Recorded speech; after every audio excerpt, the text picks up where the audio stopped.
sitting here praying that this night's gonna last. You got it all on tap, I'm loving your vibe, always have your back. We like all the same tracks, listen all night in the sheets all black. Salam sejahtera Malaysia, selamat datang ke channel Fels Lifestyle. Info padu, info hangat disediakan di dalam channel ini. Satu artikel dipetik daripada FMT, kes jawatan kuasa khas syariah, Bukit Aman sahkan rakam keterangan nge. JSJ telah memanggil 66 saksi termasuk seorang pengadu yang memfailkan laporan dan daripada anggota media untuk membantu siasatan. Polis telah merakam keterangan ahli parlimen beruas Nge Kuham berhubung kenyataannya baru-baru ini mengenai jawatan kuasa khas yang mengkaji konflik antara undang-undang syariah dan perlembagaan persekutuan. Pengarah Jabatan Siasatan Jenayah JSJ Bukit Aman, Syuhaili Zain berkata, pihaknya masih menyiasat perkara itu. Lapor utusan Malaysia. Beliau berkata, JSJ telah memanggil 66 saksi, termasuk seorang pengadu, yang memfailkan laporan dan daripada pihak media untuk membantu siasatannya. Polis telah menerima 70 laporan di seluruh negara berhubung kes ini yang sedang disiasat mengikut Akta Hasutan 1948 dan Akta Komunikasi dan Multimedia 1998. On December 30, Nge issued an apology after proposing that non-Muslim constitutional experts be included in a committee that is studying how to harmonize Sharia law and the federal constitution. Pada 30 Desember lepas, Nge memohon maaf atas cadangannya melibatkan pakar perlembagaan bukan Islam dalam jawatan kuasa khas mengkaji kompetensi DUN untuk menggubal undang-undang Islam. Ketika menarik balik kenyataan itu, ahli parlimen DAP itu berkata, beliau tidak berniat mencampuri hal ehwal agama Islam. Kertas siasatan langkah Dubai dirujuk kepada peguam negara. Sementara itu, Syuhaili berkata, polis telah merujuk kertas siasatan berhubung langkah Dubai kepada pejabat peguam negara. Beliau mengesahkan hanya 4 orang dipanggil untuk disoal siasat. Lapor Berita Harian. Dilaporkan sebelum ini bahawa polis telah merakam keterangan timbalan Ketua Pengarah Jabatan Komunikasi Community JCOM, Ismail Yusof, dan 3 pempengaruh media sosial, Badrul Hisham Syaharin, juga dikenali sebagai Cik Gubad, Wan Azri Wanderis, dan Salim Iskandar, berhubung dakwaan wujudnya komplot untuk menukar kerajaan semasa. Artikel daripada FMT. Halo semua, salam sejahtera Malaysia, tuan-tuan dan puan-puan yang amat dihormati. Gempar beberapa waktu ketika ini, kebelakangan ini, berkaitan dengan dakwaan rasuah RM1 bilion untuk jatuhkan kerajaan.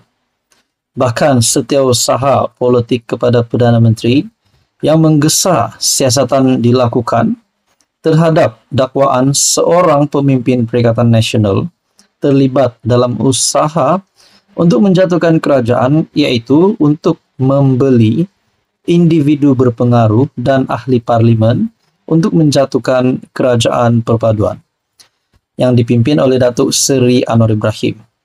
Satu perkongsian daripada Harapan Daily, siasat dakwaan PN guna RM1 bilion beli MP untuk jatuhkan kerajaan. Saya sebagai rakyat Malaysia yang amat menghormati kerajaan yang ada hari ini, dipimpin oleh Datuk Seri Anwar Ibrahim, kerajaan perpaduan, kerajaan madani yang saya rasa amat layak untuk diteruskan sehingga pilihan raya umum ke-16. Pada PRU 16 barulah kita boleh cerita tentang langkah ataupun taktik strategi nak gulingkan kerajaan, nak jatuhkan kerajaan. Kita tunggu PRU 16. Tetapi untuk taktik membeli ahli parlimen ataupun membeli individu berpengaruh untuk menjatuhkan kerajaan, pada hari ini bagi saya amat tidak relevan. Disebabkan untuk apa nak tukar lagi Perdana Menteri, padahal belum 2 tahun pun, apatah lagi 1 penggal.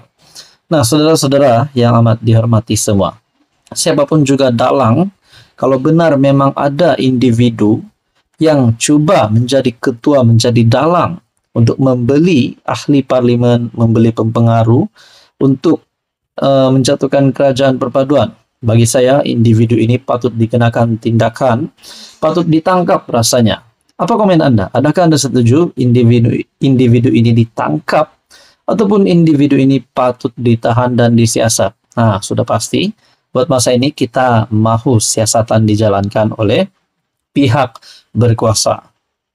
Dakwaan itu hadir selepas sebuah blog mendakwa pemimpin PN yang juga seorang ahli parlimen telah menyediakan dana sebanyak Rm1 bilion untuk merasua ahli parlimen kerajaan agar menarik balik sokongan terhadap Perdana Menteri.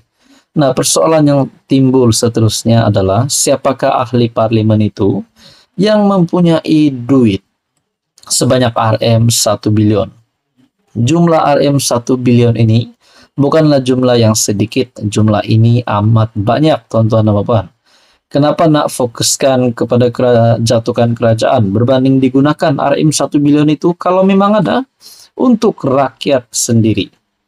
Kami berharap polis boleh menyiasat jika ini benar. Nah, saya sendiri pun berharap polis akan menyiasat perkara ini sekiranya memang benar-benar ada ahli parlimen ini dan duit Rm1 bilion ini memang ada. Orang ramai sudah muak dengan spekulasi tentang usaha menjatuhkan kerajaan. Kerajaan sedang bekerja keras untuk merangsang pemulihan ekonomi, kata Datuk Azman Abidin, setiausaha politik kepada Perdana Menteri, seperti yang dilapor FMT. Nah, saudara-saudara, di dalam artikel ini, terbongkar juga komplot yang didakwa ingin menggulingkan kerajaan melalui apa yang disebut sebagai langkah Dubai.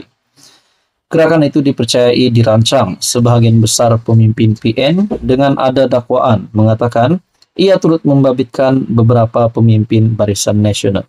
Pada akhirnya, Zahid Hamidi sebagai pengurus CBN sendiri menafikan bahwa SD yang dikatakan sudah cukup itu adalah SD yang tidak sah dan dinyatakan sendiri oleh Ahmad Zahid Hamidi. Nah, saudara-saudara, bagi saya ini kemenangan baru kepada Datuk Seri Anwar Ibrahim dengan pengumuman Zahid bahwa SD itu tidak sah. Dan juga berkaitan dengan Rm1 bilion, siasat dakwaan PN guna Rm1 bilion ini untuk jatuhkan kerajaan perlu disiasat karena ini adalah amat serius. Dan bukan saja amat serius, pelakunya kalau memang benar ada, dalangnya perlu ditangkap secepat mungkin. Apa komen Anda? Teruskan bersama di dalam channel ini untuk info yang seterusnya.